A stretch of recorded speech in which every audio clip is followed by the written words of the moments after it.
ఈరోజు మహేష్ గారి బర్త్డే. ఆ బర్త్డే సందర్భంగా అంటే ఆయనతో గతంలో యువరాజ్ సినిమా చేశారు.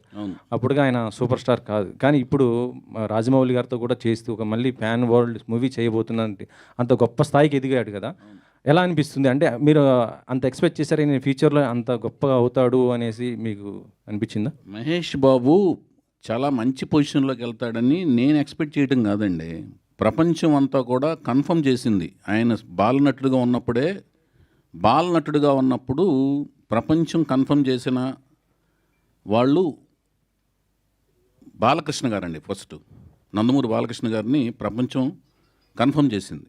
ఎప్పుడు తాతమ్మ కథ సినిమా చేస్తున్నప్పుడు కానీ, అన్నదమ్ముల అనుబంధం సినిమా చేస్తున్నప్పుడు కానీ, దాని తర్వాత కొంచెం టీన్స్ పెరిగిన తర్వాత అభిమన్యుడు క్యారెక్టర్ వేస్తారు చూడండి, దానవీర సూరకర్ణ అన్నప్పుడు ఇతనురా కన్ఫర్మ్డ్గా అద్భుతమైన నటుడు అవుతాడు, నందమూరి వారసుడు అవుతాడని. అట్లాగూ మహేష్ బాబుకి కన్ఫర్మ్ చేశారు, ఘట్టమనేని వారసుడు అవుతాడు ఇతను, డెఫినెట్గా సూపర్ స్టార్ అవుతాడని. సో నాకు నా సినిమా యువరాజు సినిమా దొరకటం అనేది నేను చాలా అదృష్టం కింద ఫీల్ అయ్యాను. అతను ఒప్పుకోవటం అనేది, అన్ని సినిమాలు వెయిటింగ్లో ఉంటే అన్ని పక్కన పెట్టి నా పర్సనల్ చాయిస్కి ఒక రిస్క్తో కూడిన ఎలిమెంట్ని ఒప్పుకుని ఆయన సినిమా చేయడం అనేది చాలా గొప్పగా ఫీల్ అయ్యాను. అంతేకాకుండా చాలా అందమైన మనిషి. అంటే కృష్ణుడు అంటే మీసాలు తీసిన పేడి మొహంలా లేకుండా చిరునవ్వుతో ఉన్నట్టుగా అనిపించాలండి. లిప్స్ పోర్షన్ దగ్గర పేడి మొహం తత్వం రాకూడదు. అలా ఉన్న లక్షణాలు ఈయనకున్న మెండుగా ఉన్నాయి. అందుకని నేను పట్టి మరీగా యువరాజ్ సినిమాలో కృష్ణుడి గడపలో ఆయన ఏంచి రిక్వెస్ట్ చేసి ఆయన ఎంతో ఒప్పించి కృష్ణుడి గడపలో చూసుకున్నాను ఆయన్ని. ఇప్పుడు చాలా సోషల్ నెట్వర్క్స్లో బాగా హల్చల్ అవుతుంది.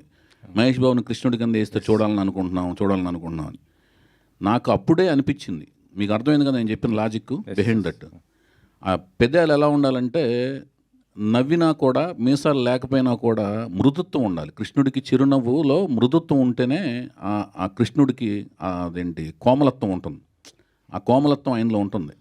అందుకనే నేను ఆ లిరిక్స్ కూడా యువరాజ్ సినిమాలో చందమామలాగా చల్లనివాడే, చిన్ని కృష్ణయ్యలాగా అల్లరివాడే అనే లిరిక్స్ రాయించుకున్నా వేటూరు గారితో. అది ఓకే. వైవిఎస్ గారు చెప్పండి సార్.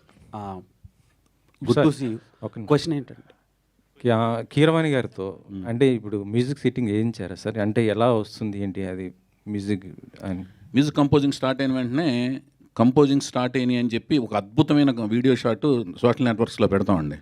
ఆయనతో డిస్కషన్స్ అయితే ఒక ప్రిలిమినరీ సిట్టింగ్స్ లాంటివి మామూలుగా మాట్లాడుకునే డిస్కషన్ సిట్టింగ్స్ లాంటివి జరిగినాయి.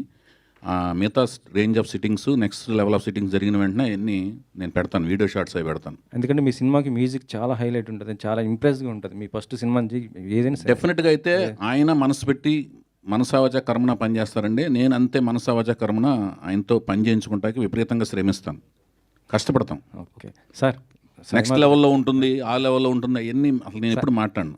సార్ సాయిమాధవ్ గారు, ఈ సినిమాలో అంటే డైలాగ్స్ ఎలా ఉండబోతున్నాయి? ఎందుకంటే RRR లాంటి ఒక మూవీకి మొత్తం మీరు చేసిన ఏ డైలాగ్ అయినా పవర్ఫుల్ డైలాగులు ఉండబోతుంది. ఇప్పుడు ఒక మంచి డైరెక్టర్తో చేస్తున్నారు కదా, డైలాగ్స్ ఏ విధంగా ఉండబోతున్నాయి ఏంటి అసలు? ఖచ్చితంగా బాగుంటాయండి. ఎందుకంటే కథలో అవకాశం ఉంది, మంచి డైలాగ్స్ రాసే అవకాశం ఆ కథలో ఉంది. కథ వినగానే నాకు అనిపించిన ఫస్ట్ ఫీలింగ్ ఏంటంటే కథ బాగుంది, ఈ సినిమాకి నేను బాగా రాయొచ్చు, నేను కూడా కనిపించవచ్చు అనేటువంటి ఆలోచన ఆ కథ నాకు ఇచ్చింది. ఖచ్చితంగా డైలాగ్స్ బాగుంటాయి. త్వరలో రిలీజ్ కాబోతున్న గేమ్ చేంజర్ కూడా మీరు మంచి రాశారు కదా, అవును. ఆ డైలాగ్స్ ఎలా ఉండబోతున్నాయి సార్? ఖచ్చితంగా బాగుంటాయి సార్, అద్భుతమైన డైలాగ్స్ ఉంటాయి ఆ సినిమాలో. వైవిఎస్ గారు, హలో అన్న చెప్పండి. క్వశ్చన్ ఏంటంటే మొన్న ఒక లాస్ట్ ప్రెస్ మీట్లో అదే మీరు ఇంట్రడ్యూస్ చేసిన హీరో మీద ఒక కామెంట్ చేశారు. ఎవరండి? రామ్ గారి మీద. దేవదాస్ మూవీకి కామెంట్ నేను చేయలేదు, తమ్మునైల్ కామెంట్ చేసింది, ఏం కాదు. సో తమ్మునైల్స్ అనేవి మా జనబాహుల్యంలోకి వచ్చేసినాయి. అవి కూడా ప్రాణాలు ఉన్నాయి.